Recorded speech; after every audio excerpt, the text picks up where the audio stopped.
Deuxièmement, je regarde ça, les gars. Jamais fait depuis qu'il est président. Ok, les gars. Je suis parti voter grâce à Dofla. J'espère que vous avez voté, les gars. J'espère que vous avez voté.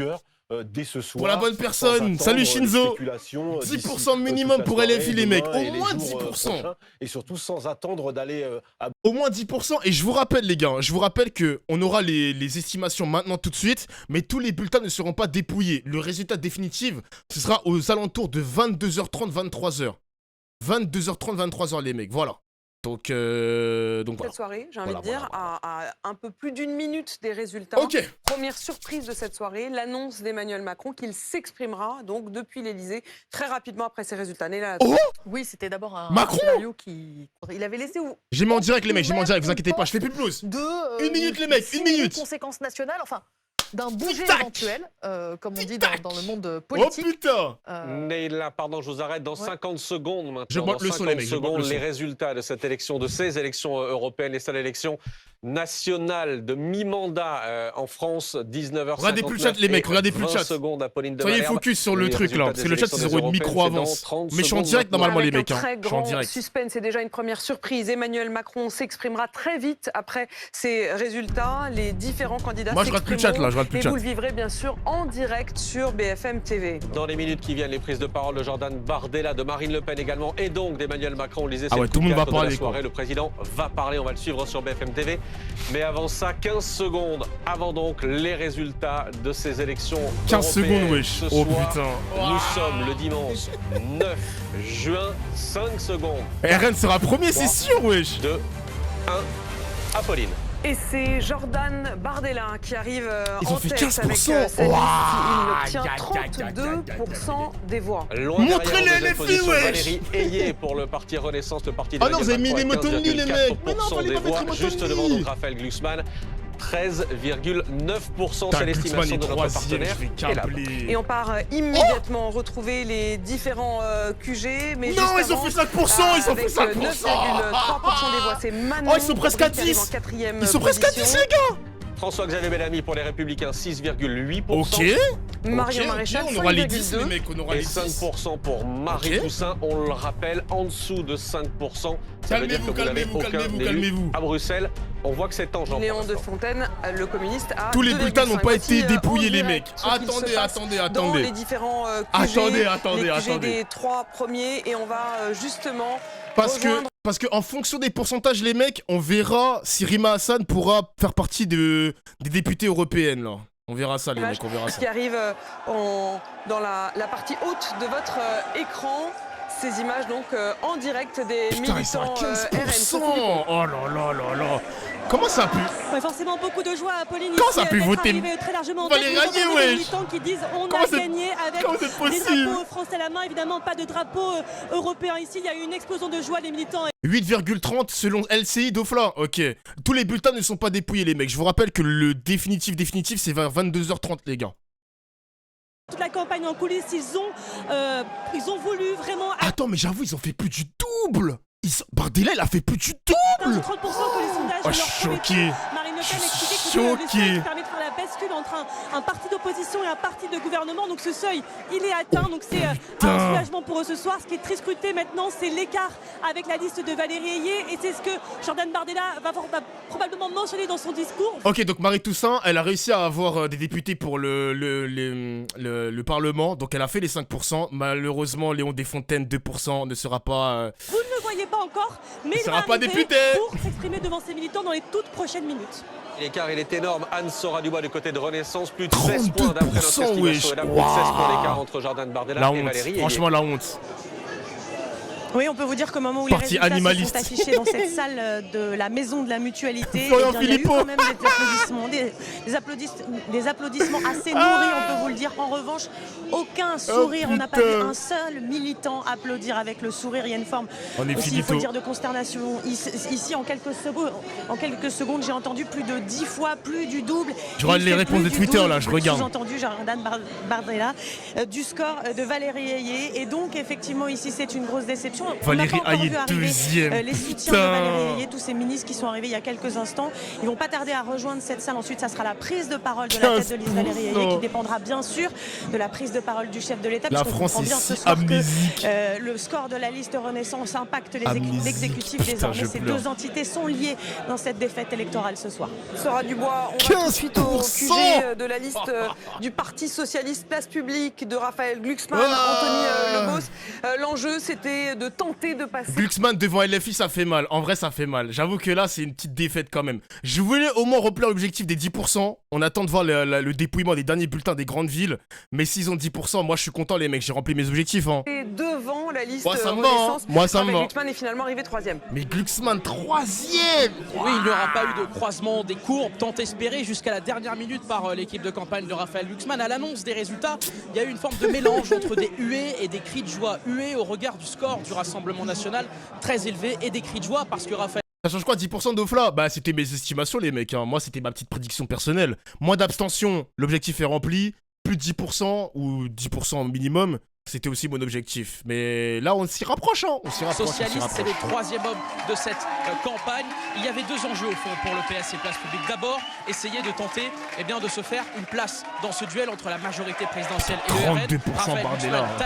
Le parti présidentiel. Et puis deuxième enjeu, essayer de bousculer les rapports de force à gauche. Raphaël Glucksmann est ce soir la première liste de gauche devant les trois autres partis puisqu'ils sont partis séparés. On attend un discours de Raphaël Glucksmann dans moins de 15 minutes maintenant. Moins de 15 minutes, ok. Ça, évidemment, en direct. Donc... Le parti animaliste est à 1%, les mecs. À 1%. Et je vous rappelle que dans les sondages, ça a envoyé LFI entre 5% et 8%, les mecs. Hein. 5 et 8%.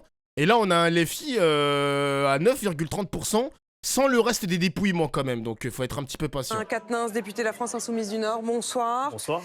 Julien Audoul, vous êtes député RN de Lyon, porte-parole du beau monde, les mecs, là. National. Catherine Vautrin, bonsoir, merci d'être là. Vous êtes ministre du Travail, de la Santé et des Solidarités. Jérôme Guedj, bonsoir à vous.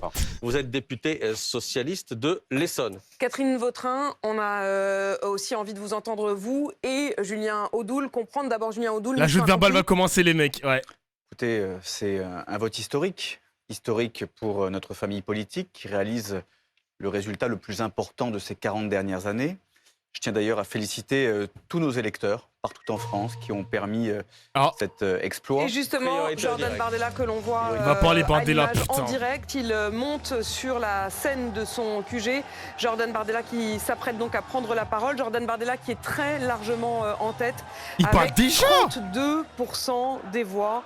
Le RN qui fait donc un raz-de-marée à plus du double de Valérie Hayé qui, elle, arrive avec 15,4%. De métropole, d'outre-mer et de l'étranger. En permettant au Rassemblement national de dépasser les 30% des voix, les Français ont rendu leur verdict et celui-ci est sans appel. Wesh, la caméra comme elle tremble. Nous accueillons ce résultat avec humilité, avec gravité et avec un esprit empreint d'une très haute responsabilité. Dans un scrutin où le pouvoir aura jeté toutes ses forces dans la bataille, et ce jusqu'au président de la République, nos compatriotes ont exprimé ce soir une volonté de changement, mais aussi un chemin pour l'avenir. Ce message clair adressé à Emmanuel Macron et aux dirigeants européens marque la détermination de notre pays de voir l'Union européenne changer d'orientation pour aller vers davantage de démocratie, de protection, de considération pour les peuples d'Europe. Ce soir, un vent d'espérance s'est levé sur la France et il ne fait que commencer. Elle a eu chaud quand même, Marion Maréchal, les mecs. Hein. Elle a eu chaud. Hein. Elle a failli pas avoir ses 5%. Au Rassemblement national, les Français ont exprimé leur attachement à la France, à sa souveraineté, à son identité, à sa sécurité et à sa prospérité.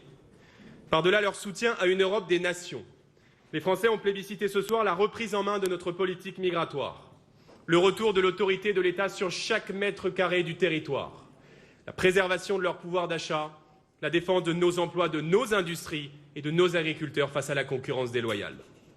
Ces priorités sont celles que porteront les députés européens patriotes élus ce soir à mes côtés dans la continuité du travail de Marine Le Pen et de nos parlementaires à l'Assemblée nationale et au Sénat. L'écart inédit entre la majorité présidentielle et le premier parti d'opposition traduit ce soir un désaveu cinglant et un rejet clair de la politique conduite par Emmanuel Macron Le et son x2, il est gouvernement. terrible, hein. Le président de la République ne peut rester sourd aux messages envoyés ce soir par les Français. En premier lieu, il doit renoncer à l'agenda qu'il s'apprêtait à mettre en œuvre. La désindexation des pensions de retraite, la nouvelle hausse des prix de l'énergie dès cet été, la casse de notre modèle social ou encore l'application du pacte asile et immigration qui prévoit d'intensifier la répartition des migrants dans les communes de France. Emmanuel Macron est ce soir un président affaibli, jusqu'ici privé de majorité absolue à l'Assemblée et désormais rétréci dans ses moyens d'action au sein du Parlement européen. Sous peine de persévérer dans une impasse démocratique. Le président de la République doit choisir de s'en remettre Je suis en train de à tweeter en l'esprit même des temps. institutions. Nous lui demandons solennellement de prendre acte de cette nouvelle donne politique, d'en revenir au peuple français et d'organiser de nouvelles élections législatives. Il demande ça. Cette déroute sans précédent pour le pouvoir en place marque la fin d'un cycle et le jour 1 de l'après-Macron qu'il nous appartient. Moi, ça me fait rire, moi, les mecs. Hein. Bah, premier degré, ça me fait rire. Militants du Rassemblement national, l'expression de ma reconnaissance pour leur engagement sans faille. À tous les Français qui nous ont fait l'honneur de leur soutien, en nous confiant l'éminente responsabilité de préparer l'alternance, je veux leur adresser ma gratitude. À tous, je veux dire qu'avec Marine Le Pen, notre ambition dépasse celle d'un simple parti politique. J'ai envie de pleurer, Notre volonté carrément. est de rassembler tous les Français désireux d'engager le redressement de la nation et de permettre à la France de renouer avec l'espérance. J'invite ce soir tous les Français, d'où qu'ils viennent, à nous rejoindre et à venir travailler à nos côtés. Le chemin qui conduit au renouveau sera exigeant, mais nous sommes prêts à y conduire le pays. Vive la République et vive la France. Jordan. Moi, les gars, vous dites ça me fait rire, etc. Mais moi, je vous ai déjà dit, les gars, les Français déçus par Macron, je peux entendre le vote Bardella. Je peux entendre le vote. Mais entendre des Hayé à 15%, des Glucksmann à 13%, c'est une dinguerie. Vous êtes amnésique. Moi, ça me choque pas de le voir aussi haut, Bardella. Mais de voir des Hayé deuxième, vous êtes des putains d'amnésiques, ceux qui ont voté Hayé. Wow, votre cerveau il était où pendant les gilets jaunes? Votre cerveau il était où pendant le Covid? Votre cerveau il était où pendant la réforme des retraites? C'est une dinguerie. L'amnésie c'est grave. Et d'un président affaibli. C'est grave. D'abord, évidemment, je vais dire que c'est Pourquoi bien sûr une déception. On ne peut pas se réjouir d'un résultat comme celui-ci. Ah, Moi, ministre je du voudrais Travail. remercier l'ensemble des électeurs qui se sont déplacés, parce qu'on n'a pas encore le chiffre de la participation, mais il semble qu'il y ait plus de participants. Tout à fait. Par C'est rapport à quand même 2019, un sujet hein. majeur, et je crois que la démocratie a besoin que l'ensemble de nos concitoyens puissent se déplacer. Quand vous entendez, pardon, à l'instant, François Bayrou appeler à une refondation au vu des scores de ce soir, qu'est-ce que vous dites? Mais le président de la République va s'exprimer dans quelques Envoyez minutes. le mail On va à entendre Dany le Heraz. président sur ce sujet. Moi, ce que je voudrais quand même dire tout de suite, c'est que la grande question qui m'interpelle immédiatement, c'est que c'est la troisième fois que le Rassemblement national est en tête. C'était le cas en 2014, c'était le cas en 2019, c'est le cas ce soir. Donc la question qui vient immédiatement, c'est pour faire quoi en Europe? Parce que ce soir, on parle des élections européennes. Donc c'est avec qui? Puisque la France va envoyer 81 députés sur 720. Pardon, Catherine Vautrin, Pour on faire parle des quoi? élections européennes, mais le président s'exprime dès ce soir. Oui, mais c'est le quand même Premier dit- ministre est à ses côtés. En vrai, Macron, les gars, je vais pas vous mentir, si Macron il fait faire une dinguerie, il dissout l'Assemblée nationale. Eh, s'il te plaît, Macron, dissous l'Assemblée nationale, je t'en supplie.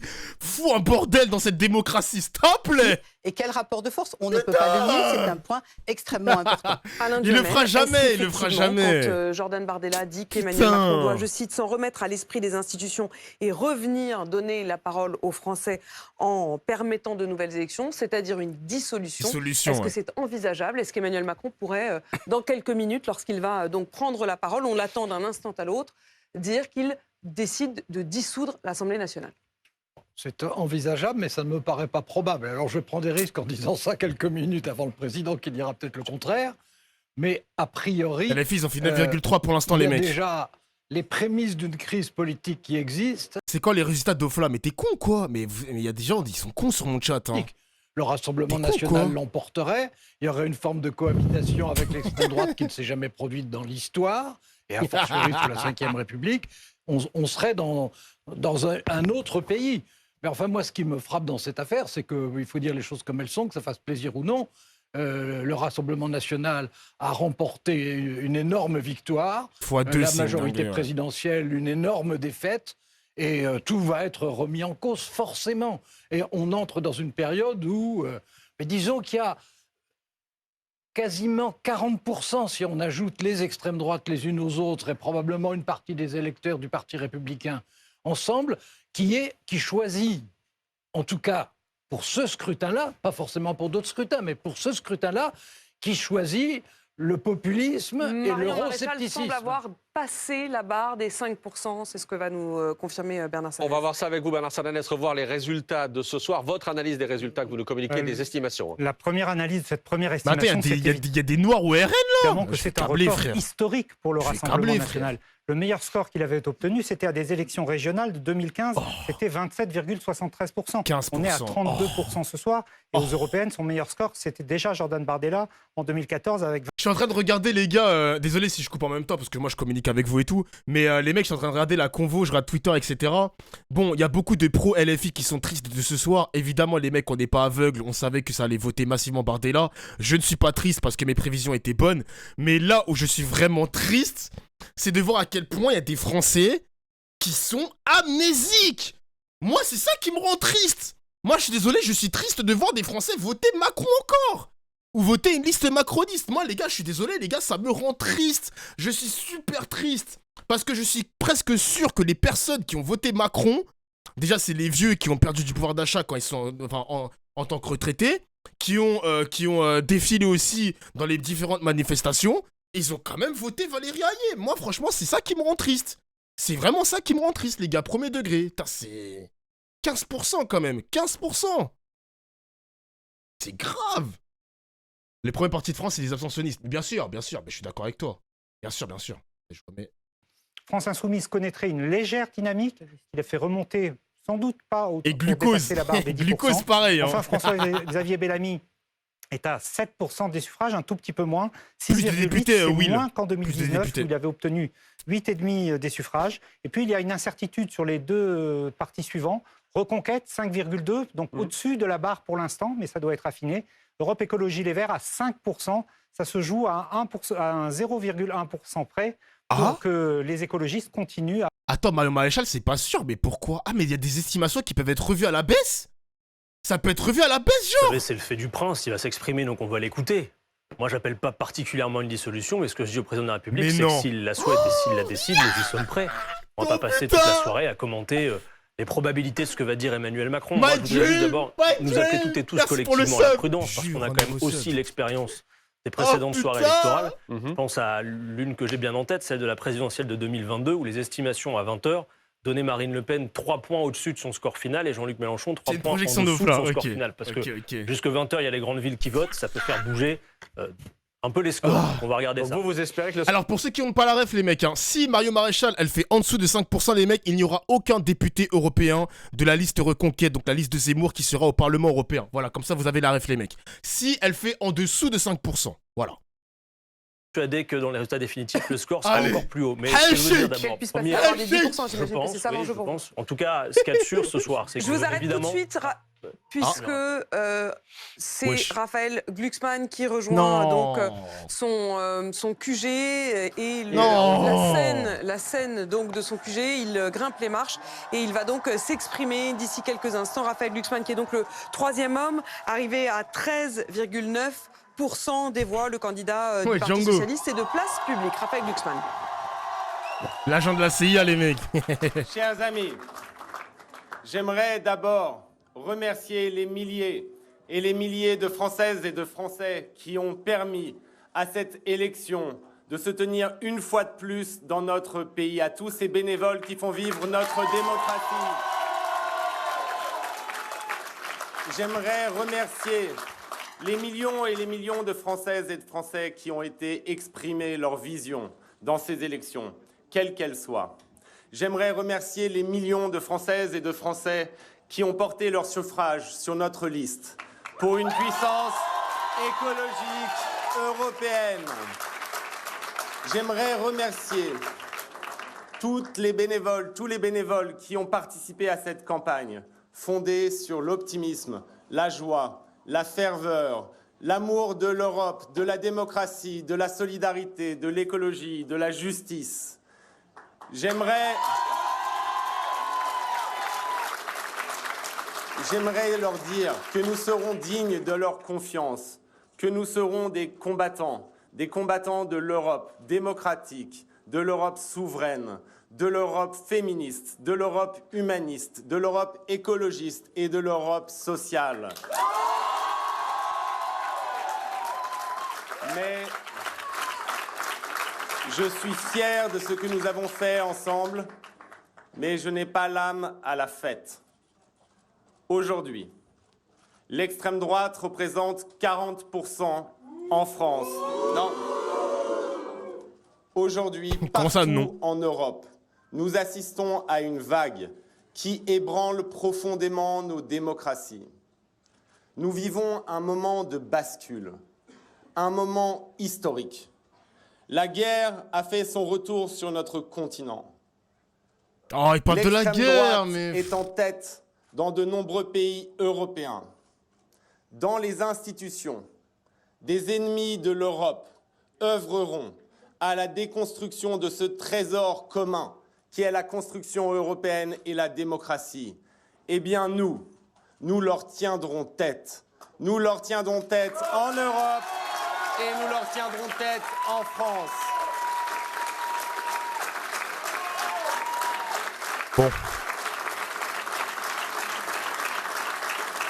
Avec nous, il n'y aura pas de tergiversation, il n'y aura pas de courbettes, il n'y aura pas de loi immigration votée avec le Rassemblement national.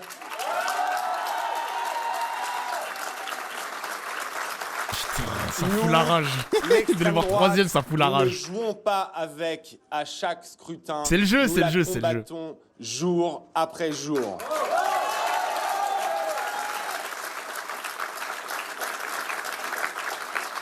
Notre responsabilité est désormais immense, en Europe et en France. Notre responsabilité, c'est de combattre ce sentiment qui se diffuse de plus en plus, le sentiment de l'inexorabilité de la prise du pouvoir par l'extrême droite. Nous ne nous résignerons jamais à cela.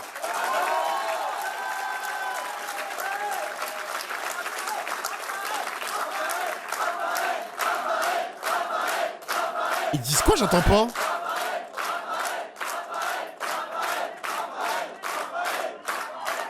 Ah, Raphaël. Ok, Raphaël.